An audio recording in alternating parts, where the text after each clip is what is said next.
questions 21 through 25 on the 2016 Grade 8 Gauss Math Contest.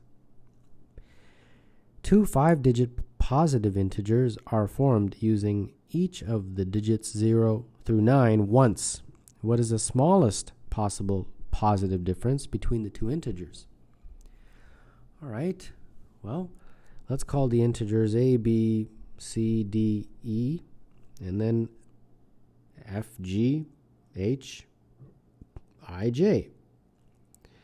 And then when you subtract them, obviously, you're subtracting the first digits, which are the 10,000, so a minus f. And then you would be subtracting the 1,000 numbers, which are b minus g. And then the 100 guys, which are c minus h. And then you'll be subtracting the tens numbers, which are d and I. And then finally the units digits, which are e minus j. So this is the difference, d for difference. Now we want this to be smallest as possible. Okay, so let's talk about this one at a time. How can I make this as small as possible? I can't make it negative because it's got to be positive. Okay, so that's out. I can't make it a negative. Can I make it 0?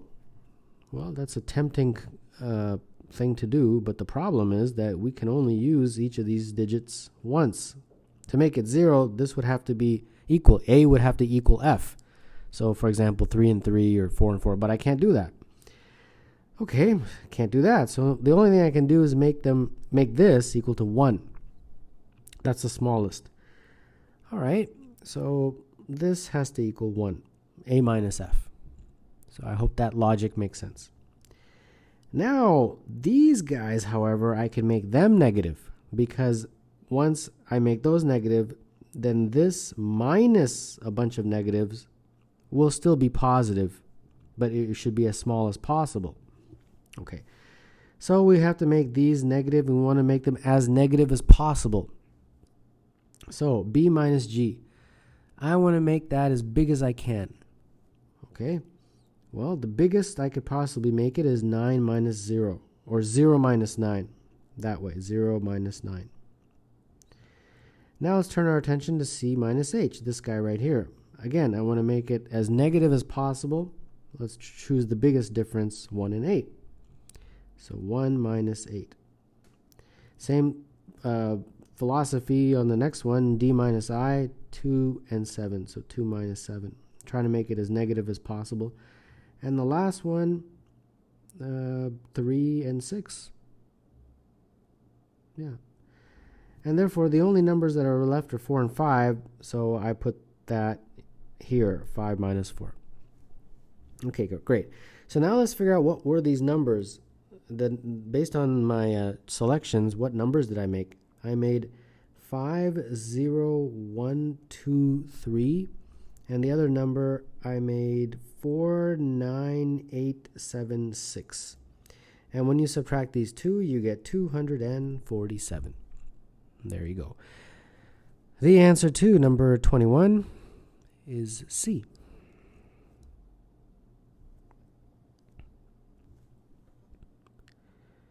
In the rectangle ABCD, what is the total area of the shaded region? Well, let's break it up into a couple of different segments here. This one first, top to bottom like that. That, and one more line from top to bottom like here. May not be perfectly drawn to scale, but that's okay. All right, so now let's see if we can label anything that helps us. From here to here is 2, so from here to here has got to be 2. And then this has got to be 4, since we got to do 6 minus 2. And then from here to here is 4, since that's 4. So this is 4. And then this is a right angle. So I can easily figure out that using Pythagoras. I'll just call that x. Okay. And now what else can I do here? This from here to here is 5. So since this is 6, that means this must be 1 from F to C. And since this is 2, that means this distance has got to be also 1, this distance right there. Okay. And one more final line from F to the top there, and that should be good enough to figure out R. Area of the shaded region, so AS, area of the shaded region, is equal to, so the total area, TA, minus these non-shaded regions, that one and this one. So the first non-shaded region is obviously going to be 1/2 x times x, since this is x also. And then we have to subtract this rectangle, which is obviously a 1/6 rectangle. And then we have to subtract this triangle, which is 1/2 base, which is 1, times height, which is 6. Okay, well, to figure out x, I've got to use that Pythagorean relationship. So 4 squared plus 4 squared is equal to x squared. So that means x squared is equal to, what is it, 16 plus 16, 32. Total area is going to be just 6 times 10, I believe. So 6 times 10, 1/2, x squared is 32, minus 6, minus 3. So we got 60 minus 16 minus 9, and that's 60 minus 25, which is 35. So number 22, the answer is D. Zeus starts at the origin and can make repeated moves of one unit either up, down, left, or right, but cannot move in the same direction twice in a row. For example, he cannot move from 0, 0 to 1 to 2. What is the smallest number of moves that he can make to get to point 1056, 1007? Well, let's plot it first. Approximately, certainly not drawn to scale, but if this is 1056 and this is 1007, we got to go from the origin to the point approximately here. And we've got to do it in a way that has the smallest number of moves. Well, we're going to break this up into two sort of journeys. The first is going from 1007 on the x-axis, so say approximately here, to that point right there. So we are going from the origin to 1007, 1007. And that can be done in basically this ladder type pattern. So for example, if this was 0, this guy would be 1, 1, this guy would be 2, 2, this would be 3, 3, this would be 4, 4, and so on, right? You get the point. So eventually, dot, dot, dot, you would get to 1007, 1007. So we got to figure out how many moves. Well, to get from 0 to 1, 1, it took us 2 moves, right? 1, 2. So this took 2 moves. Then to go to 2, 2, another 2 moves. So we're up to 4 moves. To get to 3, 3, another 2 moves, we're up to 6 moves. To get to 4, 4, another 2 moves, we're up to 8 moves, and so on. So it looks like the number of moves is just the coordinate multiplied by 2. So the number of moves here would be 2 times 1007, which is 2014. So 2014 moves to go in this ladder pattern from the origin up to that point. Now we want to go from this point, 1007, to this point, which is 1056, 1007. Okay, well, can I go straight across? And the answer is no, because you cannot make a move in the same direction twice in a row. So then how do I get from there to there? Well, it would probably be one of these things where you go up and then you come back down, like that. So let's give a very simple example, because obviously I'm not going to draw out from 107 to 1056. That's a lot. So let's say I'm going something small, something from, say, 7 to 12. And then I just want to illustrate, how would I do that? So I've got to go from here to here. Well, let's see. I could go across and up, and that makes me come to 8. Then I go across and up, makes me come to 9. Across and down, now I'm at 10. across and down. Now I'm at 11. And then across, I guess. And I just have to move this over to sort of make it match. And that should be sufficient. So, what have we learned here? To go from 7 to 12, this kind of pattern will work. And 7 to 12 was 12 minus 7, 5 units. So 5 units going that way to the right. 1, 2, 3, 4, 5. And then obviously the number of steps I go up equals the number of steps I come down, since I have to end up at the same sort of plane. And the number of steps I went up was 1, 2. The number of steps I went down was 1, 2. So I went up 2, and then I went down 2. So the total was 5 plus 2 plus 2, which is 9, which is not relevant, but I just wanted to mention that. Okay, so now we got to do the same thing over here. But instead of drawing it out, we are going to talk it out. We've got to go from 107, the x-coordinate, 107 to 1056. So what is that in terms of a difference? 1056 minus 1007 is 49. So I've got to go across 49 units. Very similar to how I went across 5. Now I've got to go across 49. But then I got to talk about how many I went up and how many went down. Well, here I went up 2, went down 2. The total was 4. That total was 1 less than that guy. And you can see that in the diagram. So the total here has got to be 1 less than this, so the total must be 48. That means I go up 24 and go down 24. All right, so let's add this up. First, to go from here to here in that zigzag pattern, I had to do 2,014 moves. Then to go from here to here, I had to do 49 plus 48. So 2,014 plus 49 plus 48, that is 2, 1, 1, 1. And therefore, number 23, the answer is D.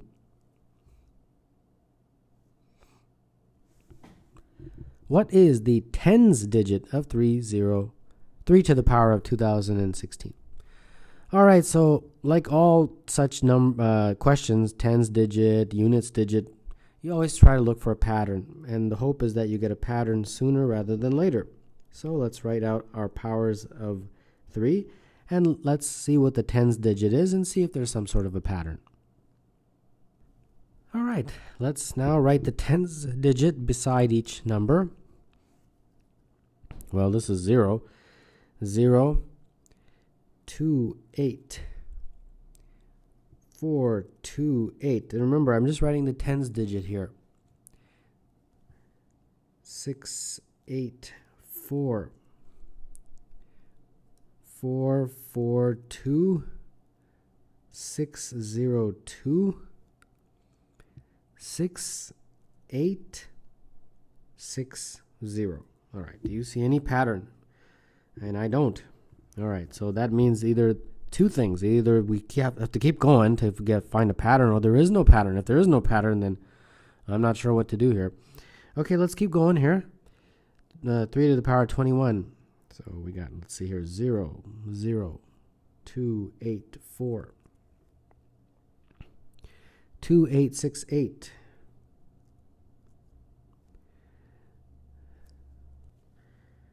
4, 4, 4, 2, 6, 0, and 2, 6, 8, 6, 0, 2, 6, 8, 6, 0. Okay, let's see here. And the good news is that we got a pattern. It's a 20 period pattern, if that's how you want to describe it. If you notice, once you get finished with 20, it starts repeating 0, 0, 2, 8, 4, just like here. All right, so that's pretty promising. We can figure this out now. So we want 3 to the power 2016. So it looks like every time we have a exponent that is a multiple of 20, the tens digit will be 0. Well, that's not a multiple of 20, but 2000 is. So if you had 3 to the power of 2000, that's a multiple of 20, and that units digit would be 0. So 3 to the power of 2001 would be the next guy, which is this. See what I mean? Then 3 to the power of 2002 would be the next units digit, which is this, which is 0. And then 3 to the power of 2003 would be the next units digit, which is 2, and so on. So when you count, we want to eventually get to 3 to the power of 2016. So let's just count. This was 1, 2, 3, 4, 5, 6, 7, 8, 9, 10, 11, 12, 13, 14, 15, 16. 3 to the power of 2016 will have a units digit, that is 2.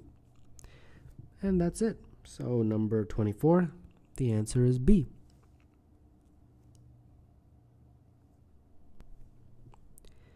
In the table, the numbers in each row form an arithmetic sequence when read from left to right. Similarly, the numbers in each column form an arithmetic sequence when read from top to bottom. What is the sum of the digits of the value of x? An arithmetic sequence is a sequence in which each term after the first is obtained from the previous term by adding a constant. For example, 3, 5, 7, 9 are the first 4 terms of an arithmetic sequence. All right. Well, let's label some things. Let's call this F, G, H, J, M, Q, and then we've got K and P. All right. So from this labeling, we can tell that we have an arithmetic sequence, but we'll concentrate on this column right here. So 40 is basically F plus some difference, D. And then K is 40 plus that difference. And then P is K plus that difference. From the first one, we can just isolate for F, 40 minus D. The second one we'll just leave as is. From the next one, P will be equal to, since K is 40 plus D, 40 plus D plus D, so 40 plus 2D. All right, so I think that's about as much as we can do there. Now let's concentrate on this row right here. F minus 43 is basically the difference there. And remember, the differences are different. That's why I'm calling it big D. But that's also going to be equivalent, since F is equal to 40 minus D. 40 minus D minus 43, which is negative 3 minus D. Okay? And then we look at the next term over. That term is F plus the difference in this case, which is big D. But big D and F, we know F is 40 minus D, big D is minus 3 minus D. So substitute those in. We get 40 minus D plus D minus 3 minus D. So this would be 37 minus 2D. And then H, which is right here, in a very similar way, we can say is F plus 2D. So it would be 40 minus D minus 6 minus 2D. So that's going to be 34 minus 3D. All right, great. So what we can do now is we can take this table and fill it with what we have discovered so far. So let's make a little table and fill in what we have. All right, so what can we fill in? Well, obviously we can fill in the numbers, those ones we know that are given in the question.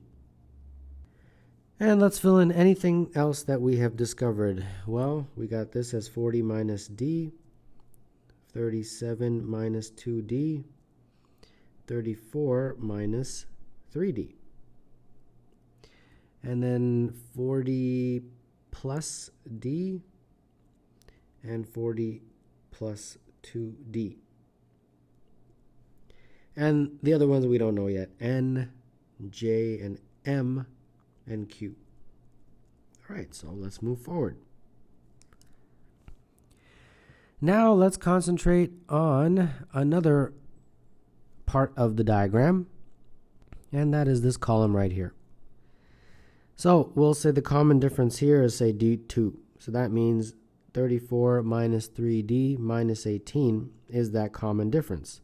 And that's going to be 16 minus 3D. Okay. Now let's look at each individual letter. J, of course, will be 18 plus 2D. And that's going to be 18 plus 32 minus 6D. So that is 50 minus 60. M is 18 plus 3D2. So that's 18 plus 3 times D2, so 48 minus 9D. So that's going to be 66 minus 9D. And then Q is equal to 18 plus 4D2. So that's 18 plus 64 minus 12D. So that's going to be 82 minus 12D. All right. Well, making some progress. So what we'll do is, again, we will take what we have found and fill this out again, this type of a table. So here we go.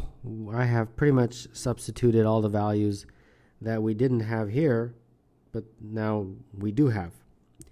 Okay, now we can concentrate on one final row, and that's the last one. We know something here that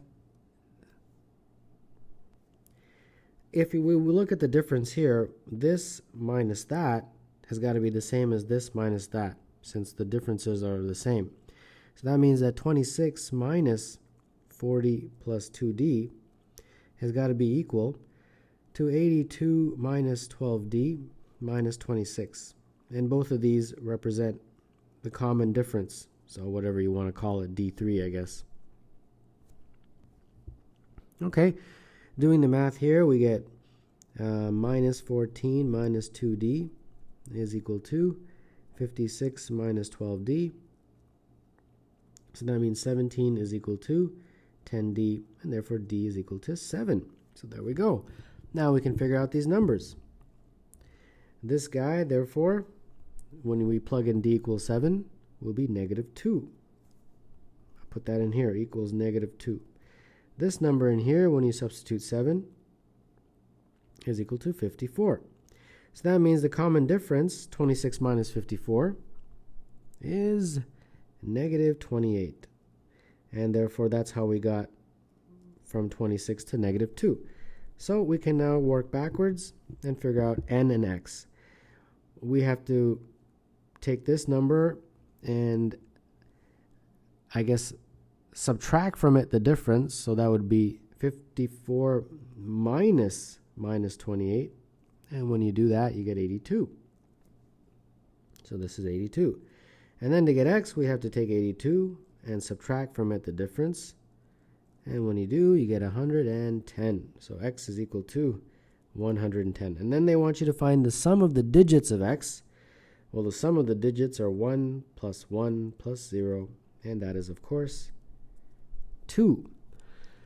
So the answer to this question, number 25, is B.